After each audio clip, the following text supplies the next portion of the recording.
All right, everyone, welcome back into another episode of T&J Sports Podcast. Drizzy here, Captain Hook, Tstalls, back at it with another episode. First things first, we are recording this the day after Monday Night Football between the Bills and the Bengals, which did not go as planned for what anyone had thought. So first, we're gonna give a moment of silence to Damar Hamlin.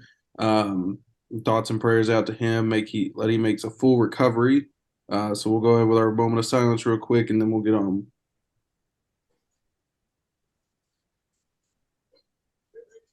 All right. All right, everyone. So first off, we'll recap with that. Last night we'll go, that was a scary scene to witness in person, um, even on TV, let alone on the football field. Right. We'll touch on that from last night.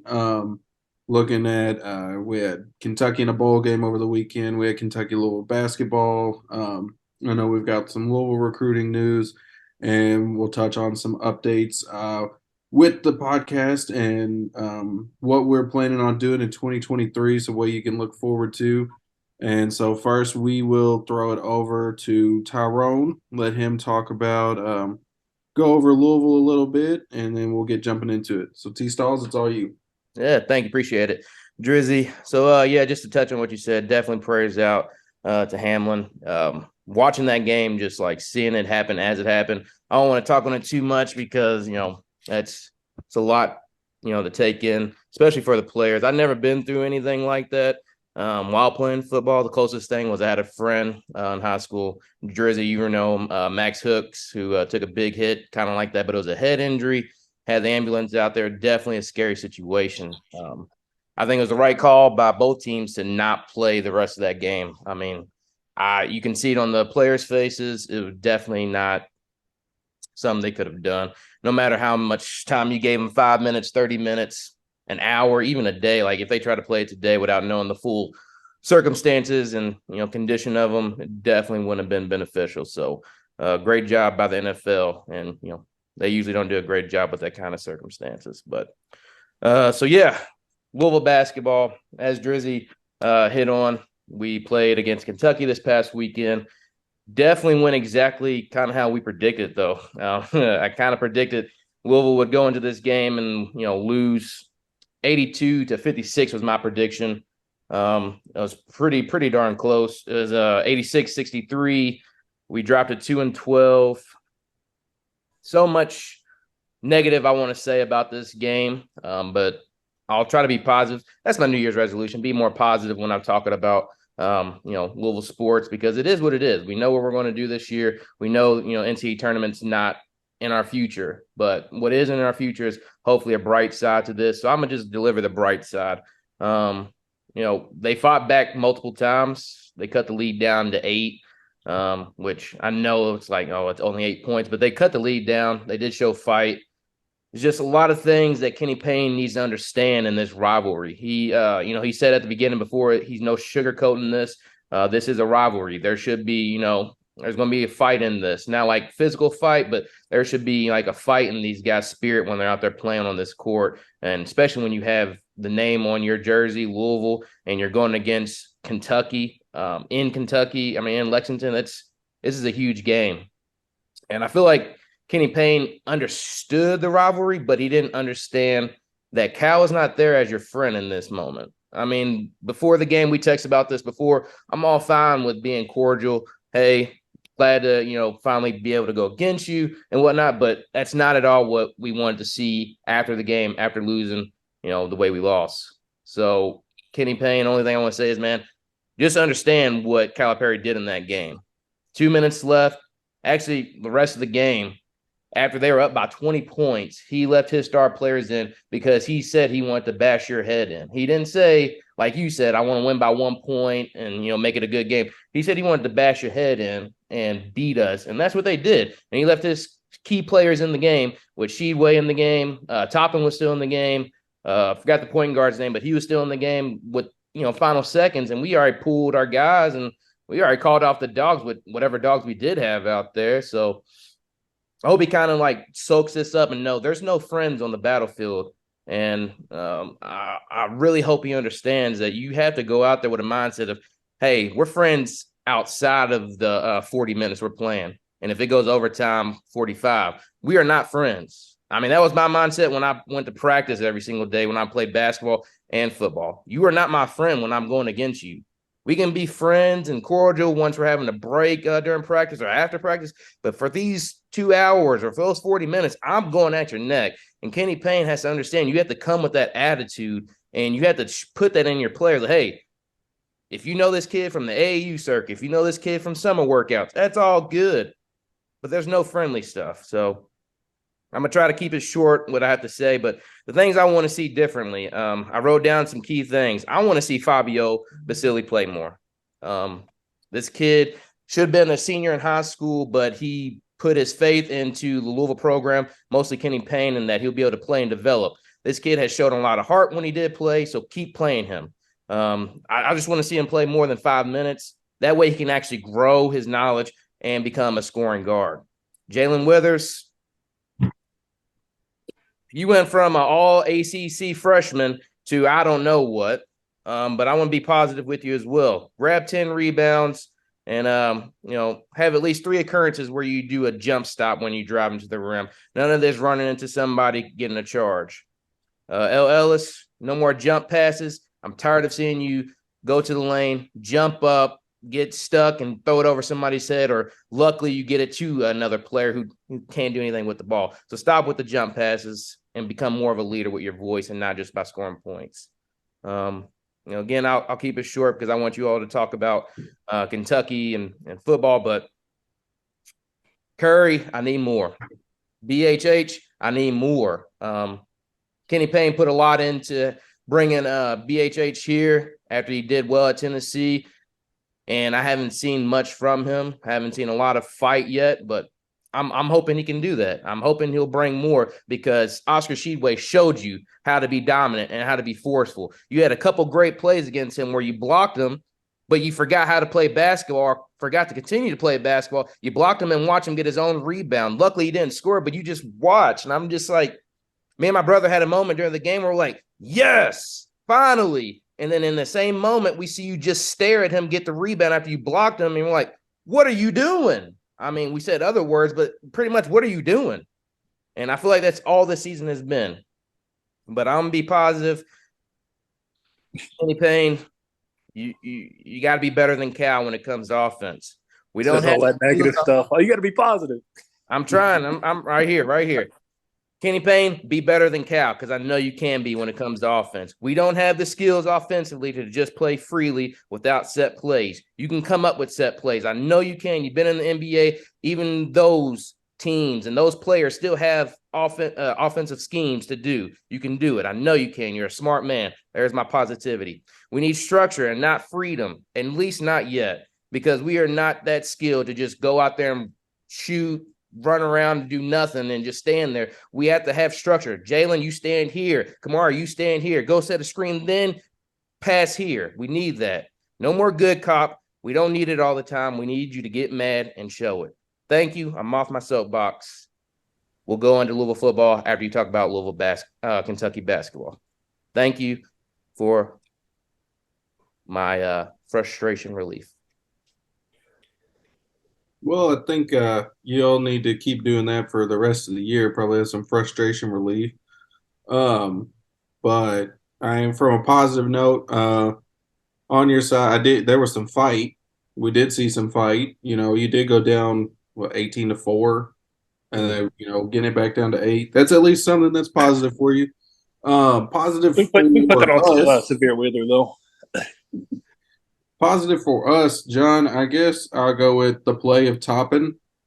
He Yep. kind of hit rock bottom, came out 24 points, 7 rebounds, career high in points in a game. And Yep. I mean, he plays like that. Him and Sheway play off each other. Savir did good, wasn't erratic, didn't try and take over and do too much.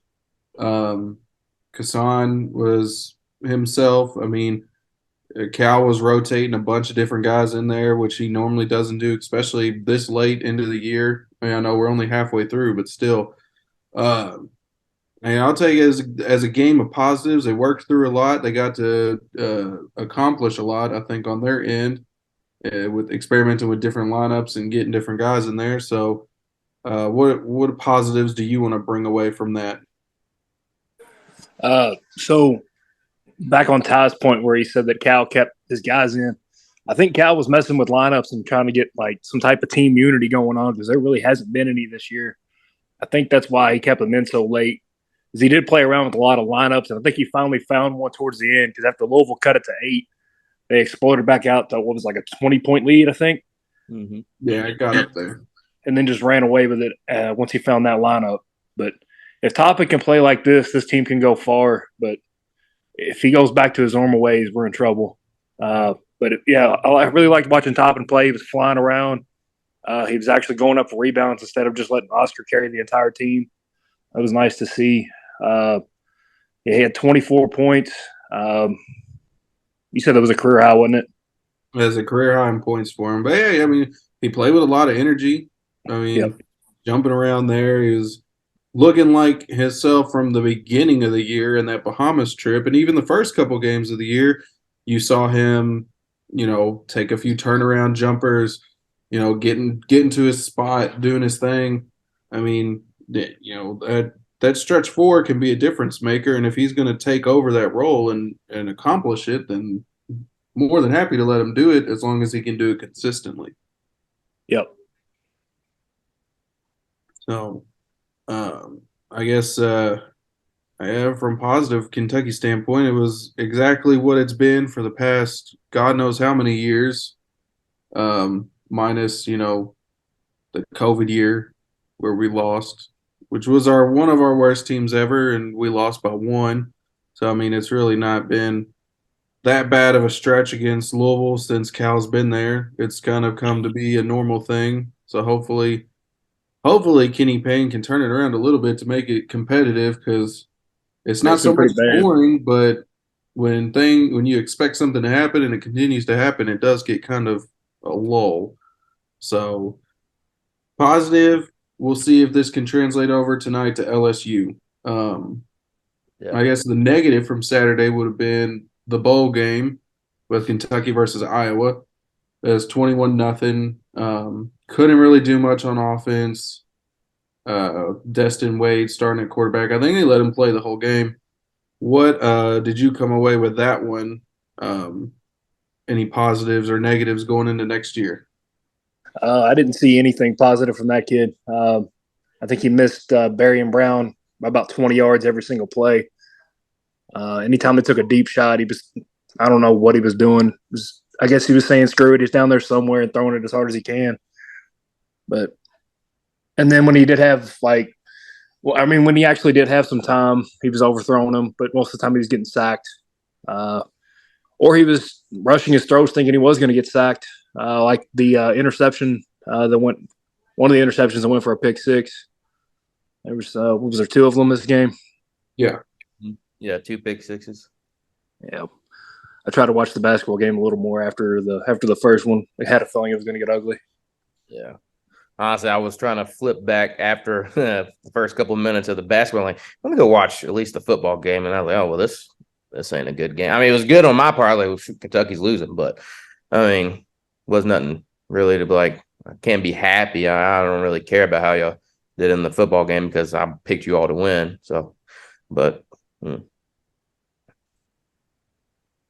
Yeah, I mean, not really a whole lot. I mean, if you want to look at any positives from the football game, defense gave up 7 points. Obviously, Iowa hasn't been a tremendous offensive team this year, but I mean, they still got some pretty talented tight ends. And to hold any Power Five team to 7 points in a game is pretty good. So I'll take that going into next year. I know earlier today we lost Justin Rogers to the transfer portal. But he's Didn't been understand that move at all. But I mean, more power to him. it is strictly someone out there is going to give me bigger NIL money than I'm getting here, which I understand you want to go get your money, but you are a starter. You started the whole year. You're going to start all next year. You're not getting played over. You're a former 5-star. You're going to go to Michigan or something, probably be a backup on the defensive line just to try and make some more money. You're a year away from being eligible to go to the draft if you want. You could have stayed here in the best conference, played to, build your brand up even more and get more recognized. But if you want to go chase that money now, I'm just thinking it just shows that you're looking down the road. Maybe I'm not going to get drafted. Let me go get my money now, which is fine. But I don't understand leaving that soon like He's that. been rumored. He's been rumored a couple times since the regular season's been over with for him leaving. I He's read something definitely. KSR put out, and they said that they thought he might go to the draft, but like you said, I didn't think he was eligible yet. I didn't think so. I thought he might be a junior. I don't know. COVID's done messed everything up with guys and eligibility and how many, Yeah. You don't So know who's has however much longer. Guys are getting medical red shirts and extra years because of season-ending injuries. I know multiple people that freaking got hurt their junior year or even their senior year. Guys playing with in college got hurt his senior year in like the fourth or fifth game, and he didn't get an extra year. But the guy freaking from Oregon, I'm pretty sure this man had 6 medical redshirt years, and now he's getting his 9th year. That's wild to me. Good for them. That's wild, man. There's a guy from North Texas who's going to be like 29 next year and still in college. Yeah, his is actually legitimate though. This dude was good at baseball and went minor league, so he went back and was able to play 4 years of college, which I think that's pretty cool. I mean, you've seen that with J.R. Smith, who went to play golf because he went straight from high school to the NBA. So you can go play another sport collegiately if you never went to college for anything. So that's pretty cool. But I don't know, 30 years old, and you're gonna be playing with 19-year-olds and. Yeah, man, like go get a job, bro. Leave him alone. I mean, sheesh. I guess he wants to be a pro athlete in something. But shit, I got eligibility left. Sign me, somebody. I mean, speaking on like transfers and whatnot, like opt outs, like for you hear what Nick Saban said about guys that are like opting out and not playing the bowl game so they can get ready for the NFL. No, I didn't see that. I remember seeing a thing where he's like, guys going into the transfer portal, and he said that he's given them the option to play with the team in the bowl game, and they're just choosing not to and going and leaving and going to the next school, which, I mean, I can understand that, but also he's like, you don't want to finish what you started, with your team, end of the season, you're just bouncing up out of here. It is a little bit of a commitment, finishing your commitments and whatnot. Maybe not from the high school standpoint, because obviously you can always find a better school that you want to go to before you sign. But as a team and you've sacrificed all year for each other, and then it comes down, you got one game left. I know Alabama played in the Sugar Bowl. It's not the playoff, but I mean, that's still a big time bowl game. I'd like to go to the Sugar Bowl. Yeah. Well, he discussed, I forgot which coach it is. I'm blanking on who it was, but after his bowl game, he went on there and they asked him, what about the transfers that are, wanting to go to other schools? How come they weren't allowed to play in the bowl game if they wanted to? He said, I had plenty of them come and tell me they wanted to play the bowl game because, like you said, they want to finish what they started. But he's like, no, if you wanted to finish what you started, then you'll finish here. I mean, he wasn't like saying in like a negative way. He's like, I'm all for them, bettering themselves. But I have to think about my guys that want to stay here with me, who wants to, finish what they started with me and not just leave. So I'm kind of with the coach when he says that. Like, I mean, if you're going to tell me you're not coming back, but you want to reap the rewards of, what we worked hard for this whole season. No, I mean, go on and go to the next school, my man. That's cool. No hard feelings, like he said. I'll definitely push for you to do great things at the next, at your next school. But I got to think about the guys that behind you, or, worry about, the other guys that actually want to be here and that worked hard all year and they want to legitimately finish what they started. So I'm working with them. But what I was referring to, Nick Saban was talking about the guys opting out to go to the NFL draft. He was like, why do you want to opt out to go get ready for the draft? What are you getting ready for? I mean, football is the best way to show what you can do, because when you go to the combine, you're not doing football stuff really. I mean, well, measurables like running fast. I mean, your 40-yard dash. Oh, Okay, they're using measurements that's football is the best selling point for you. So why would you not play football, which you're going to be playing against good competition? One, you're Alabama and you just played in the Sugar Bowl. So why would you opt out? That's the best time to show your worth to NFL scout is by playing in that bowl game at the end of the year. And, you're playing against the better team. Why would you not come and play? So that was his main thing. That's why he tells his players. That's why Bryce Young played. That's why William, what's his name? Will Anderson. Will Anderson. That's why Will Anderson played. It's like, dude, these guys are top 5 picks, if not top 5, top 10. But I told them this, like, why would you opt out to go get ready? What are you getting ready for? Football is the best way to get ready. So why not play? I know you have injuries, but shoot, you can get injured just by, getting ready for the combine. So why not play and show your worth? It pissed anybody else off that Will Levis was on the sideline during the bowl game? Yes, man. Yes. Somebody tweeted that out and I commented immediately. Like, I understand he's going to the NFL draft. That's one of those opt-out moments. But, dude, why would you stand on the sideline? Like, that kind of pissed me off, man. Being there, huh? I get being there for your teammates and whatnot, but also, like, I think I changed it up a little bit because, like, I know I said earlier, like, I didn't mind him doing it because he's got beat all to hell this year, but at the same time, like, you're not gonna you're not gonna get beat up that much. Like hell, I mean, play a half and then get up 10 points. The game's over at that point from their standpoint.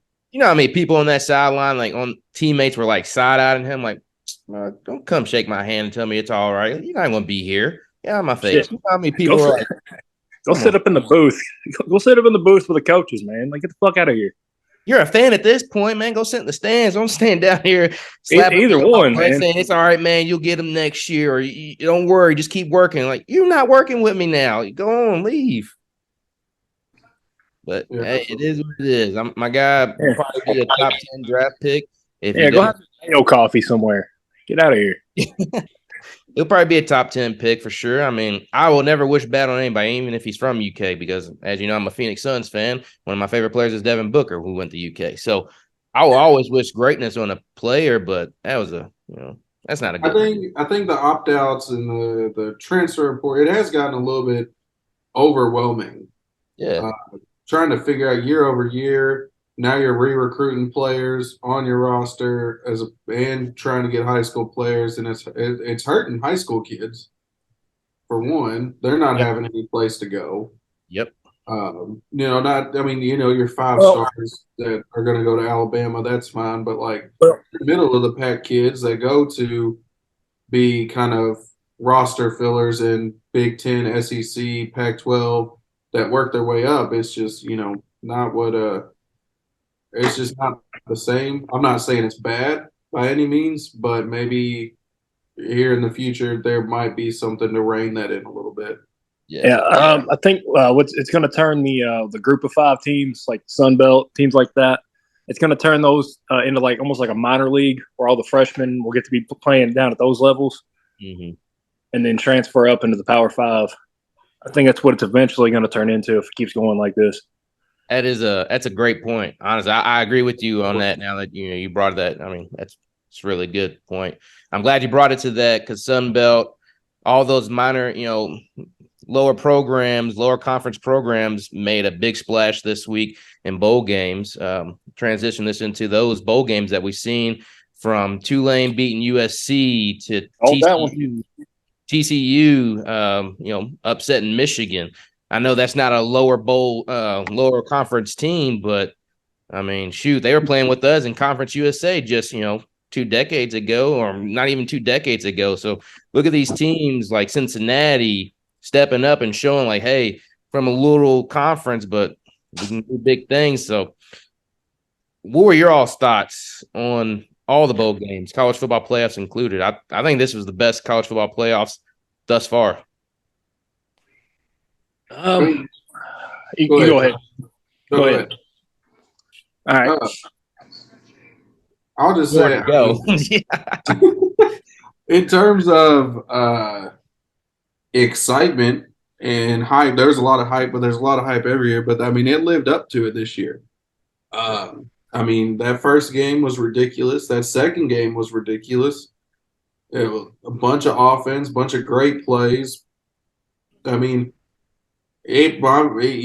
minus what Alabama did to K State, those were probably the four best teams that could have made it, and they proved it. They put it all out there. So I mean, all in all, I'm happy with the playoff. The championship's going to be fantastic, I believe, next Monday, and then we'll most of the bowl games that I partook in watching. I mean, they were exciting and fun, and I like bowl season. It gives you it's just a lot of extra games, teams that wouldn't normally play, Mm-hmm. and it means something to every single one of them kids that gets out there and plays because who knows if you're going to get it again at some point. Right. Well, I'm going to go ahead and start off by this point to everybody who complains about there's too many bowl games. Mm-hmm. You can kiss our asses. I thought that was pretty entertaining.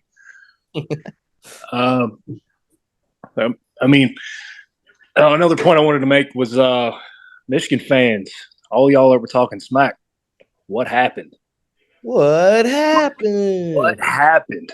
All I heard, like the last few weeks, I know I picked Michigan, but I thought it was going to be a close game.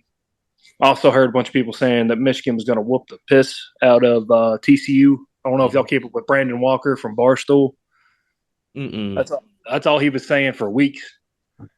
So this was great. I loved every bit of that game. I wish I could have changed my pick after y'all locked him in, so I couldn't change it anyway. But I just locked in your name. I didn't lock in. I think I did lock in your picks. Yeah. I think you locked all picks.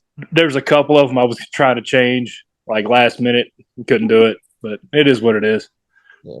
I think it definitely lived up to what we wanted to see. I think the right four teams went in. Obviously, TCU, everybody said shouldn't have been in. It should have been Alabama, but they just shown they're top two now. Bama had two losses though. They didn't deserve to be in. They had two losses. Who? Alabama.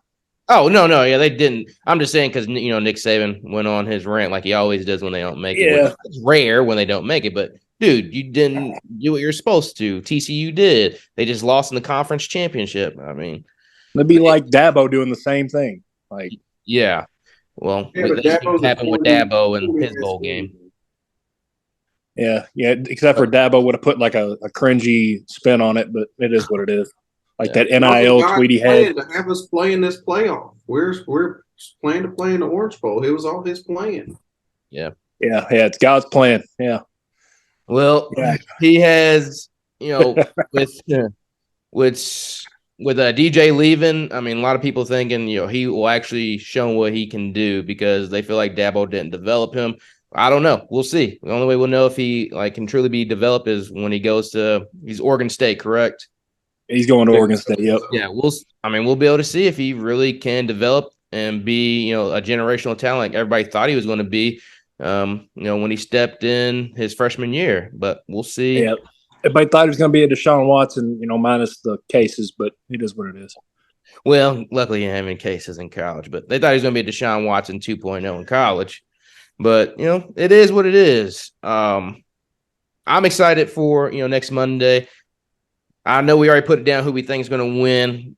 We all picked Georgia, just so we can let you all stay updated on our record right now. Jordan is 22-20 in the bowl games.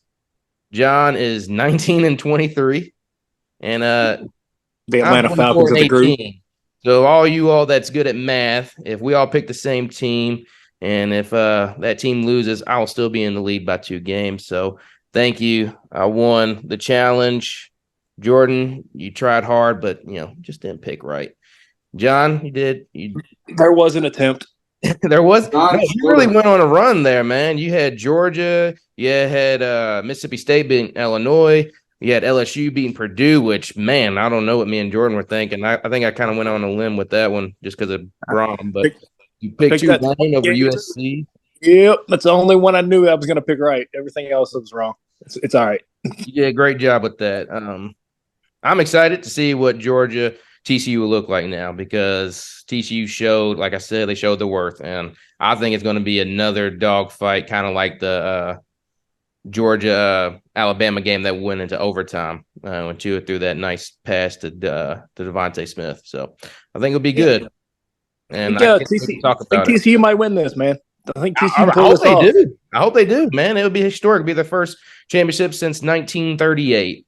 But we're wrapping up on time. Any final thoughts, you guys? My final thought is Louisville's actually winning the game right now. We went into halftime winning 35-34. We're, beating up on Syracuse a little bit, seeing more effort. So Kenny Payne he's doing something, but we'll see. Any thoughts? Yeah, go Hypnotoads and go Cats. And I'll finish it up with Go Cats, obviously, but just a thank you from us here listening in 2022, first episode of 2023. We're kind of revamping our format, adding in a bunch of stuff, so be on the lookout for some more podcasts, sports-specific podcasts. I know John is going to be working on a WWE podcast. He'll have special guests on. There's more in the works. Be on the lookout. We're on Twitter, Instagram, Facebook. Follow us on there for every latest news. And from that, I think that's it for this time. So we will be signing out.